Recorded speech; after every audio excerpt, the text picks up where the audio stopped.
আসসালামু আলাইকুম, স্বাগত জানাচ্ছি আরটিভি রাতের সংবাদে। আপনাদের সঙ্গে আছি আমি ফারিয়া শারমিন।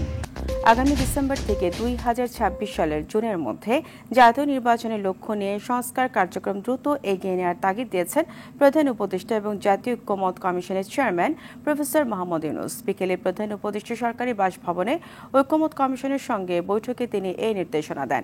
বৈঠকে জাতীয় ঐক্যমত্য কমিশনের কার্যক্রমের অগ্রগতি সম্পর্কে ডক্টর ইউনূসকে অবহিত করেন কমিশনের সহ সভাপতি প্রফেসর আলী রিয়াজ এবং সদস্য ডক্টর বদিউল আলম মজুমদার।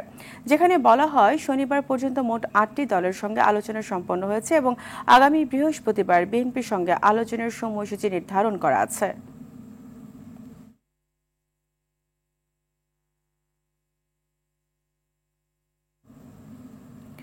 রাষ্ট্র সংস্কারের উদ্যোগ অন্তর্বর্তী সরকারের পক্ষ থেকে নেওয়া হলেও এই দাবি প্রকৃতপক্ষে জনগণের।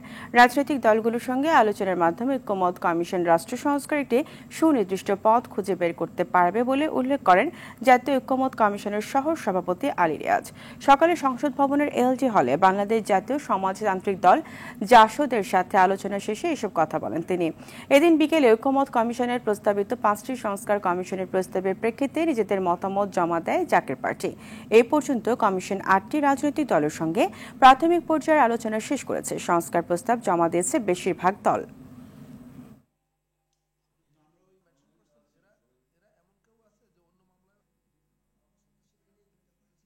কোনো অবস্থাতে আসলে আমরা পরস্পরের প্রতিপক্ষ নই। আমরা আসলে সকলেই একমত যে এখানে একটি রাষ্ট্র সংস্কার করা জরুরি এবং এই রাষ্ট্র সংস্কারের বক্তব্য আজকে অন্তর্বর্তী সরকারের পক্ষ থেকে উদ্যোগ নেওয়া হলেও এই দাবি আসলে জনগণ।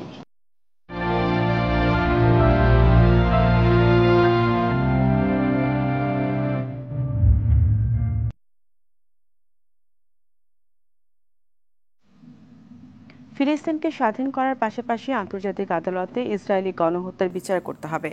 মার্চ ফর গাজা কর্মসূচি শেষে সমাবেশ মঞ্চের ঘোষণাপত্রে এই দাবি জানানো হয়। ভারতে মুসলিম নিধন বন্ধের দাবিও ওঠে আসে সেখানে। বিশ্বে ইসরায়েলকে একঘরে করতে ওআইসি সহ মুসলিম দেশগুলোকে ঐক্যবদ্ধ কূটনৈতিক তৎপরতা চালানোর কথা বলেন বিশিষ্টজনরা। রুদ্র রফিকের রিপোর্ট, ছবি তুলেছেন আহমেদ ইমন।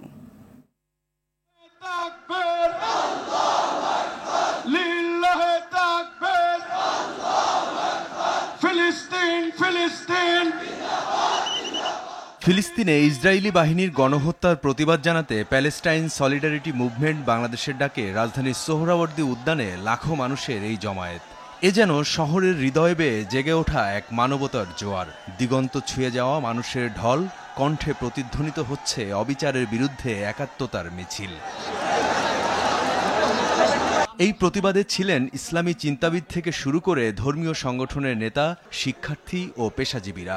আমরা প্রত্যেকটা বাংলাদেশের মানুষ ধর্ম বর্ণ নির্বিশেষে আমরা প্রত্যেকে তাদের সাথে সংহতি প্রকাশ করছি। বিশাল এই গণজমায়েতের একটি লক্ষ্য, ফিলিস্তিনিদের মুক্তির জন্য জেগে উঠুক বিশ্ব বিবেক। আমাদের এক একজনের হৃদয়ে বুকের ভেতরে বাস করে এক একটা ফিলিস্তিন। গাজায় গণহত্যা কেন? জাতিসংঘ জবাব চায়। কর্মসূচিতে একাত্মতা জানাতে সমাবেশ মঞ্চে উপস্থিত হন বিএনপি, জামাত ও এনসিপি সহ বিভিন্ন রাজনৈতিক দলের নেতারা। ঘোষণাপত্রে দৈনিক আমার দেশ সম্পাদক মাহমুদুর রহমান ইসরায়েলি আগ্রাসনের বিরুদ্ধে আন্তর্জাতিক সম্প্রদায়কে সোচ্চার হওয়ার আহ্বান জানান। ভারতে মুসলিম নিধন বন্ধের দাবিও জানান তিনি। ইসরায়েলের গণহত্যার বিচার আন্তর্জাতিক আদালতে নিশ্চিত করতে হবে। ইসরায়েলের সাথে অর্থনৈতিক, সামরিক ও কূটনৈতিক সকল সম্পর্ক অবিলম্বে ছিন্ন করতে হবে। ভারতের হিন্দুত্ববাদী শাসনের অধীনে মুসলিমদের অধিকার হরণ, বিশেষ করে ওয়াকফ আইনে হস্তক্ষেপের মতো রাষ্ট্রীয় আগ্রাসনের বিরুদ্ধে ওআইসি ও মুসলিম রাষ্ট্রগুলোকে দৃঢ় প্রতিবাদ ও কার্যকর কূটনৈতিক অবস্থান নিতে হবে। ঘোষণাপত্র পাঠ শেষে দোয়া ও মোনাজাতের মধ্য দিয়ে মার্চ ফর গাজা কর্মসূচি শেষ হয়। ঐতিহাসিক সোহরাওয়ার্দী উদ্যান যেন আজ হয়ে উঠেছিল গাজার আরেক প্রান্তর। লক্ষ লক্ষ মানুষের এই প্রতিধ্বনি যেন একটি বার্তাই দিচ্ছে, গাজা তুমি একা নও, তোমার পাশে আছে বাংলাদেশ। রুদ্র রফিক, আরটিভি, ঢাকা। গাজায় ইসরায়েলের বর্বর হামলার প্রতিবাদে ফিলিস্তিনিদের সঙ্গে সংহতি জানাতে রাজধানীতে পালিত হল মার্চ ফর গাজা কর্মসূচি। সারা দেশে থেকে আসা লাখ লাখ জনতার পদচারণায় কানায় কানায় পূর্ণ হয়ে যায় সরওয়ার্দী উদ্যান ও আশপাশ। আগ্রাসন বন্ধ, নেতানিয়াহুর ফাঁসি, ইসরায়েলি পণ্য বর্জন সহ নানা দাবি জানান বিভিন্ন স্তরের মানুষ। দীপ্তচন্দ্র পাল ও বিল্লাল হোসেনের সহায়তায় শাকিবুর রহমানের রিপোর্ট। দখলদার ইসরায়েলের বর্বর হামলা ও হত্যার প্রতিবাদ এবং ফিলিস্তিনের নির্যাতিত মানুষের সঙ্গে সংহতি প্রকাশ করতে মার্চ ফর গাজা কর্মসূচিতে সর্বস্তরের মানুষের ঢল নামে। কানায় কানায় পূর্ণ হয়ে যায় সোহরাওয়ার্দী উদ্যান। মিছিলে মুখর হয় আশপাশের রাস্তা। কারো হাতে ফিলিস্তিনের পতাকা, কেউ এসেছেন নিহত শিশুর প্রতীকী লাশ নিয়ে, কেউ আবার বিশ্ব মোড়লদের ছবিতে জুতা নিক্ষেপ করে প্রতিবাদ জানান।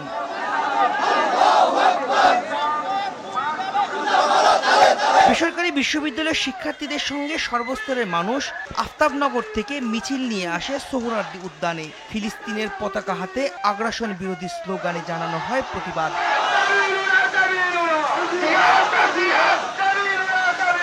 সবার কণ্ঠে গাজায় চলমান বর্বরচিত হামলা বন্ধের দাবি।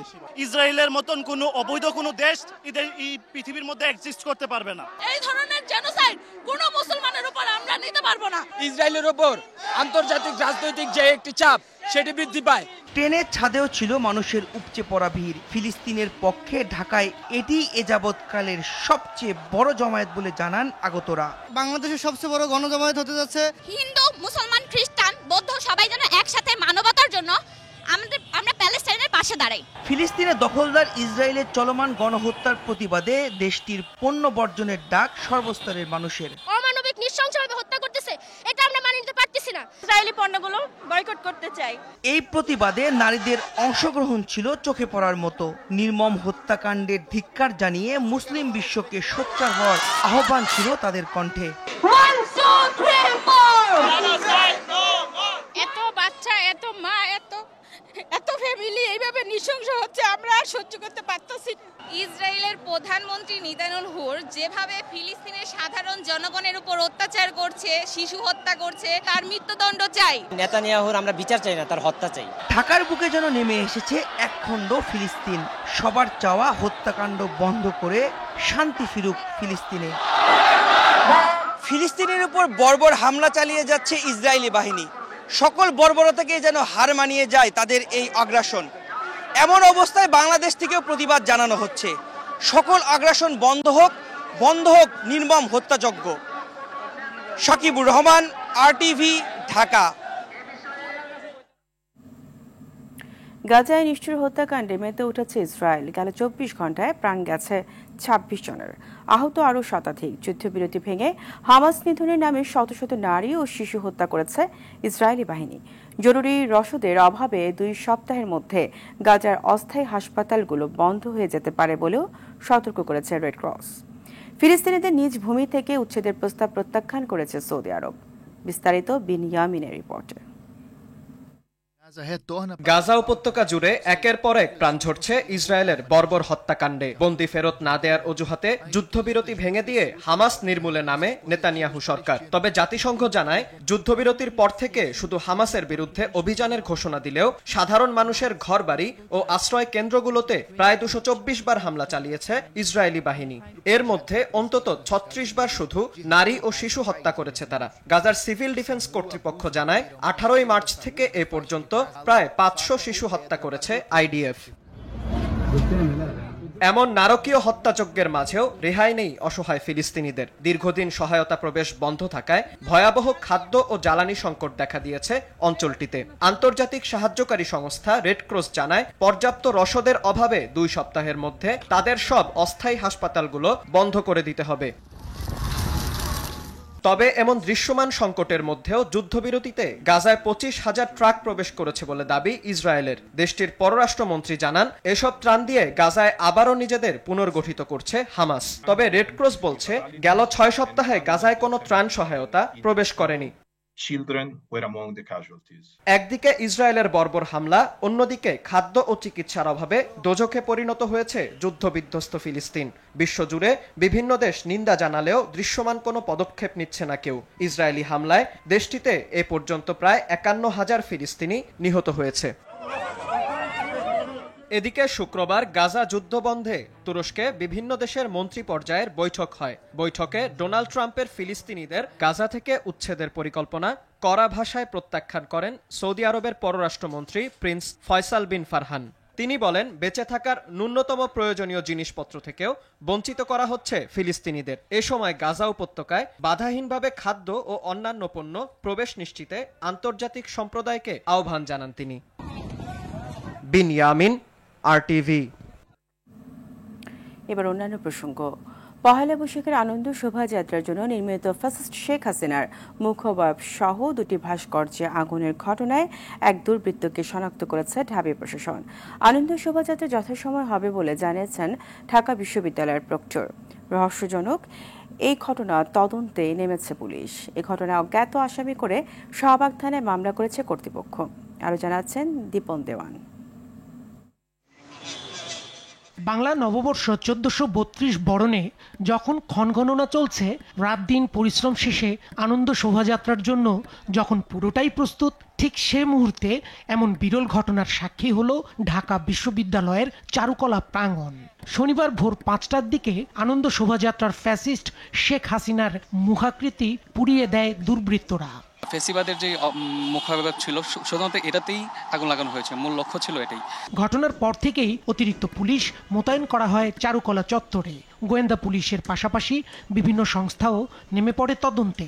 ঘটনাস্থল পরিদর্শন করে ডিএমপির অতিরিক্ত কমিশনার জানান, সিসি ফুটেজ ধরে তদন্ত চলছে।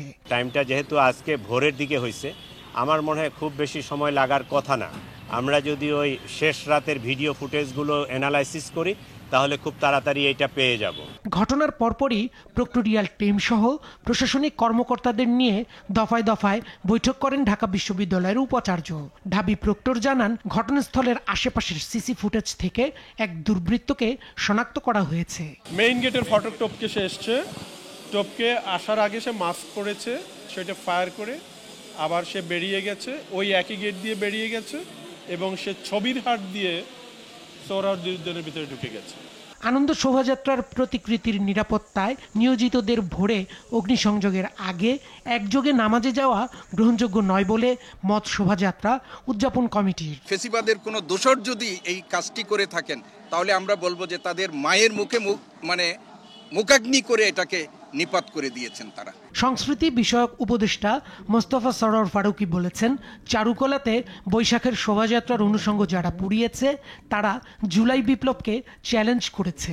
যারাই চায় না এই ফ্যাসিবাদের মুখাবব র্যালিতে থাকুক, ধরেন নানান রকম মতামত থাকতে পারে, ক্রিয়েটিভ কমেন্ট, কিন্তু যখন এটা পুড়িয়ে দিতে যায় তখন বুঝতে হবে যে এটা পিছনে একটা সংঘবদ্ধ শক্তি কাজ করছে। বৈশাখ আয়োজন ঘিরে কোনো শঙ্কা বা সংশয় নয়, বরং উৎসব মুখর পরিবেশেই সব আয়োজন সম্পন্ন হবে বলে জানান মোস্তফা সরোয়ার ফারুকী। দীপন দেওয়ান, RTV, ঢাকা। পহেলা বৈশাখ আনন্দঘন উৎসব মুখর ও নিরাপদে উদযাপনের লক্ষ্যে ব্যাপক নিরাপত্তামূলক ব্যবস্থা গ্রহণ করার পরিকল্পনা নিয়েছে ঢাকা মহানগর পুলিশ। বিভিন্ন সড়কে সীমিত করা হয়েছে যান চলাচল। সন্ধ্যায় এক গণবিজ্ঞপ্তিতে এ তথ্য জানিয়েছে ডিএমপি হেডকোয়ার্টার্স। বিজ্ঞপ্তিতে রমনা পার্ক, ঢাকা বিশ্ববিদ্যালয় ও সোহরাওয়ার্দী উদ্যান সহ রাজধানীর বিভিন্ন স্থানে চেকপোস্ট, ব্যারিকেড ও যান চলাচলের সুনির্দিষ্ট দিক নির্দেশনা দেওয়া হয়।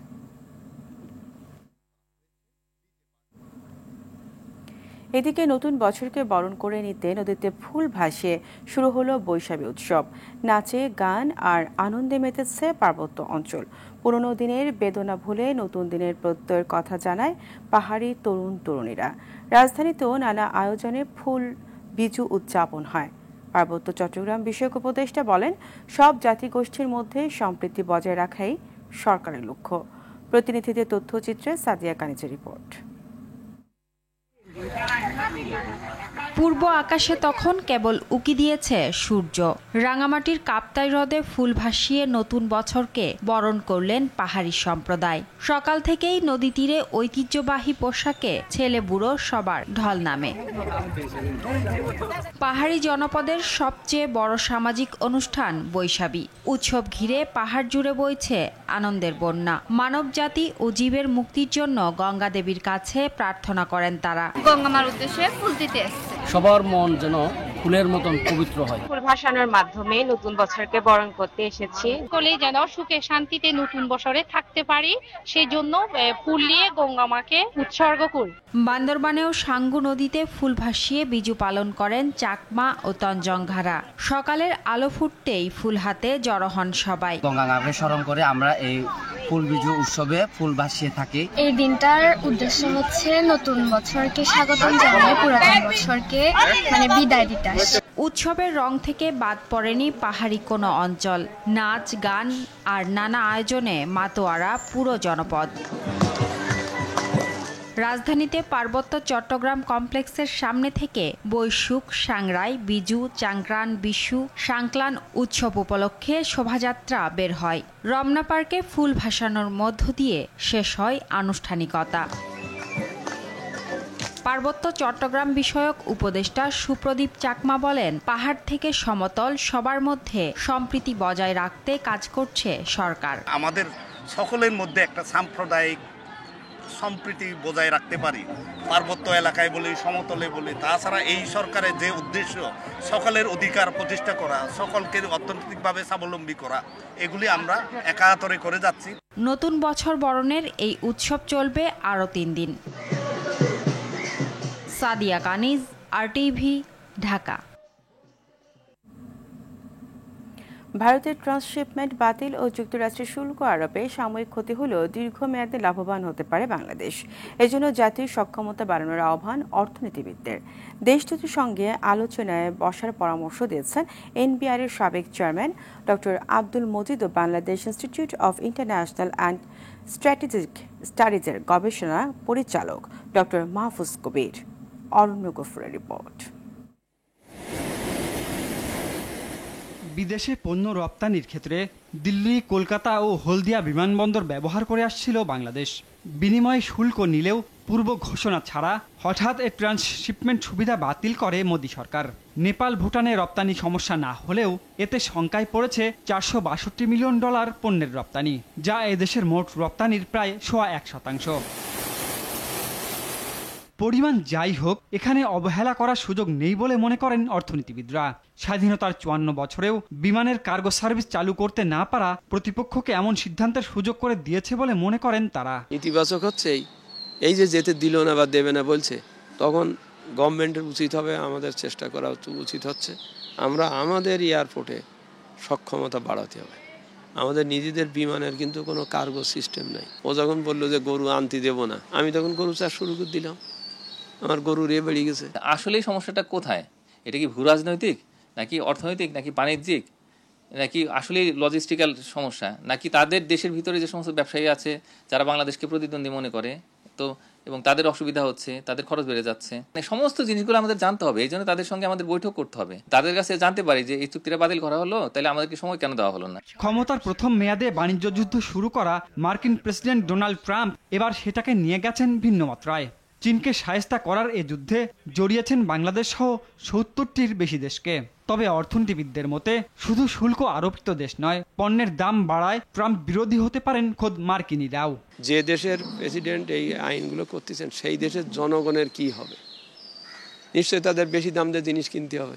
এখন জনগণকে কষ্ট দিয়ে আরেকজনের সাথে রাগ দেখাতে যেয়ে যদি করে তার ফলাফল যা হবার তাই হবে। এই যে সমস্যাটা তৈরি হয়েছে সেটা ব্যবসায়ীদেরকে কিছুদিন ভোগাবে, এবং আমরা যদি আমাদের সত্যি ফ্যাসিলিটি তৈরি করতে চাই তাহলে সেইভাবে উদ্যোগ নিতে হবে। আর এই বাণিজ্য যুদ্ধের কারণে বাংলাদেশের যেটা লাভ হতে পারে সেটি হলো যে অনেক ব্যবসা কিন্তু চীন থেকে বাংলাদেশে আসতে পারে যদি আমরা বিনিয়োগের পরিবেশটা তৈরি করে দিতে পারি। মুক্তবাজার অর্থনীতির এই বিশ্বে ট্রান্সশিপমেন্ট বাতিল ও অতিরিক্ত শুল্ক আরোপ সমর্থনযোগ্য নয় বলে মত অর্থনীতিবিদদের। উনি যদি এখন হঠাৎ করে এইভাবে যদি বলেন না আমার এখানে যাইতে হবে না, তখন তো এরাও তো বলতে পারে। অরণ্য গফুর, RTV, ঢাকা। কিশোরগঞ্জের পাগলা মসজিদের দান বাক্স খুলে প্রায় 9,18,00,000 টাকা পাওয়া গেছে। 400 জনের প্রচেষ্টায় 8 ঘন্টা গণনা শেষে 11টি সিন্দুক থেকে এই অর্থ পাওয়া গেছে। এবার 4 মাস 11 দিন পর মসজিদের সিন্দুকগুলো খোলা হয়েছে। কিশোরগঞ্জ থেকে শরফুদ্দিন জীবনের প্রতিবেদনে বিস্তারিত জানাচ্ছেন আব্দুল হামিদ। প্রতিনিয়ত দানের পরিমাণ বাড়ছে কিশোরগঞ্জের পাগলা মসজিদে। সকাল থেকে মসজিদের 11টি সিন্দুক থেকে বের করা হয় দানের টাকা, স্বর্ণালঙ্কার ও বৈদেশিক মুদ্রা। এরপর 28টি বস্তায় ভর্তি করে সেগুলো গণনার কাজ শুরু হয়। গণনায় অংশ নেয়া 247 জন শিক্ষার্থী, 80 জন ব্যাংকার, 24 জন নির্বাহী ম্যাজিস্ট্রেট সহ 400 জনের একটি দল। প্রতিবার 3 মাস পর পর খোলা হলেও এবার 4 মাস 11 দিন পর খোলা হয়েছে সিন্দুকগুলো। টাকা গণনা করে খুশি শিক্ষার্থীরা। আমরা যারা এখানে এসেছি টাকা গণনা করার জন্য সকলেই অত্যন্ত আনন্দ চিত্তে টাকা গণনা করতেছে। এই পাগলা মসজিদের মধ্যে বিভিন্ন ধরনের স্বর্ণ, তারপরে কানে নাকফুল, তারপরে আংটি, এমনকি এক একজন তার মনের আশা পূর্ণ করার জন্য এই পাগলা মসজিদে চিঠিও দিয়ে দেয়। পাগলা মসজিদে দান করলে পূরণ হয় মনের আশা, দূর হয় দুঃখ কষ্ট। এই বিশ্বাসে মুসলিম ছাড়াও অন্য সম্প্রদায়ের মানুষরা দান করে থাকেন পাগলা মসজিদে। মসজিদের এই অর্থ দিয়ে এখানকার উন্নয়নমূলক কাজ ও অসহায় মানুষদের সহায়তা করা হয়। এরই মধ্যে আন্তর্জাতিক মানের ইসলামিক স্থাপত্য ও মসজিদের জন্য জায়গা কেনা হয়েছে। আমাদের অ্যাকাউন্টে 80,75,75,576 টাকা আছে। দীর্ঘদিনের এই এলাকার, এই দেশের মানুষের অনেক ভক্তের খুব হৃদয়ের জায়গা, সেই জায়গাটিতে আমরা কাজ শুরু করতে পারবো। এখন পর্যন্ত পাগলা মসজিদের ব্যাংক হিসেবে 80,75,00,000 টাকারও বেশি জমা আছে। সবশেষ গত বছরের 30 নভেম্বর সিন্দুকগুলো খোলা হয়েছিল। সেবার 29টি বস্তা থেকে 8,21,00,000 টাকা পাওয়া যায়। পাগলা মসজিদের এই অর্থ ব্যয় হবে ভালো কাজে, এমনটাই প্রত্যাশা এখানে দানকারী মানুষদের। আব্দুল হামিদ, RTV। বিতর্কিত ওয়াকফ বিল নিয়ে উত্তাল ভারতের মুর্শিদাবাদ। শুক্রবার সংঘাত ছড়িয়ে পড়ে জঙ্গিপুরের সুতি ও শামশেরগঞ্জ এলাকায়। সেখানে পুলিশ ও সাধারণ মানুষের মধ্যে দফায় দফায় সংঘর্ষ ঘটে। পুলিশ জানায়, বিক্ষোভকারীদের নিয়ন্ত্রণে লাঠিচার্জ ও কাঁদানে গ্যাস ছোড়ে তারা। এই সময় 110 জনকে আটক করে পুলিশ। এই বিক্ষোভে নিরাপত্তা বাহিনীর গুলিতে এক কিশোর সহ 3 জনের মৃত্যুর খবর পাওয়া গেছে। এছাড়া সুতিতে কেন্দ্রীয় বাহিনী মোতায়েন করা হয়েছে। বিক্ষোভকারীরা জানিয়েছেন, পুলিশের গুলিতে 3 জন আহত হয়েছে। বিক্ষোভ দমনে মুর্শিদাবাদে ইন্টারনেট সেবা বন্ধ রয়েছে। আইসিসি নারী ওয়ানডে বিশ্বকাপের বাছাই পর্বে নিজেদের দ্বিতীয় ম্যাচে কাল আয়ারল্যান্ডের বিপক্ষে মাঠে নামবে বাংলাদেশ দল। লাহোরে ম্যাচ শুরু বিকেল 3টায়। প্রথম ম্যাচে থাইল্যান্ডের বিপক্ষে 178 রানের বিশাল ব্যবধানে জিতে বেশ ফুরফুরে মেজাজে আছে টাইগার্সরা। সে ম্যাচে 3 বিভাগের দলগত পারফরমেন্সের ধারাবাহিকতা ধরে রাখতে চাইবে সরওয়ার ইমরানের দল। আয়ারল্যান্ডের বিপক্ষে অতীত পরিসংখ্যান নিগার সুলতানা জ্যোতিদের পক্ষে। তাই তো এই ম্যাচে ফেভারিট হিসেবে মাঠে নামছে তারা। গ্রুপ পর্বে নিজেদের অবস্থান আরও শক্তিশালী করতে এই ম্যাচে জয়ের বিকল্প নেই বাংলাদেশের সামনে। রাতের সংবাদ এ পর্যন্ত। মধ্যরাতের সংবাদ রাত 1টায় দেখার আমন্ত্রণ রইল। ধন্যবাদ সবাইকে।